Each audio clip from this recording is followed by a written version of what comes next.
हम अपने जीवन काल में पंच इंद्रियों के माध्यम से जिस तरीके की शिक्षा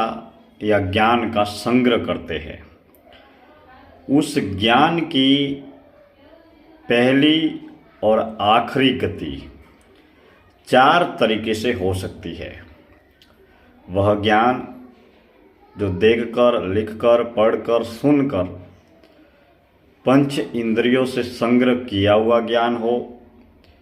या फिर कर्म के आधार पर उपजा हुआ ज्ञान हो, या अनुभव के तल पर तोला हुआ ज्ञान हो। वो ज्ञान भले ही बाहरी, बाजारू व्यक्ति, वस्तु, धन, साधन, पदार्थ से जुड़ा हुआ भौतिक व्यावसायिक ज्ञान हो, या धर्म, आध्यात्म, दर्शन, विज्ञान, कला, साहित्य, संस्कृति, जिस किसी भी तरीके का कोई भी ज्ञान हो, उस ज्ञान की 4 तरीके की गति हो सकती है, जो मेरे तल पर, मेरी समझ के तल पर, मेरी बुद्धि के तल पर मैं जो समझ पाया हूँ, वह आपको बताने जा रहा हूँ। पहले तो हम बचपन से ही जिस घर, परिवार, समाज, संसार, जाति पाति, धर्म, पंथ, संप्रदाय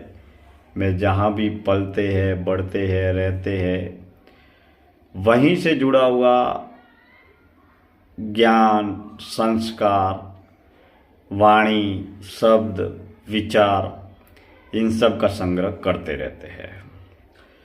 इसके बाद में जब हम स्कूल में पढ़ते हैं, कॉलेज में पढ़ते हैं,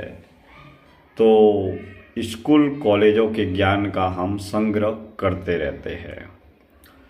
फिर हम कुछ महान विद्वानों की पुस्तकें, कुछ वक्ताओं को सुनते हैं, कुछ उपदेशकों को सुनते हैं, तो उनको सुनकर, पढ़कर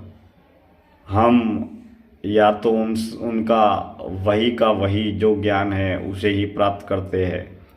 या फिर महान लोगों ने, बड़े लोगों ने जो ज्ञान दिया है उस ज्ञान पर वो चले हैं। उस ज्ञान पर हम जब स्वयं चलते हैं तो फिर वह हमारा आचरण बन जाता है, कर्म बन जाता है, अनुभव बन जाता है। लेकिन आज की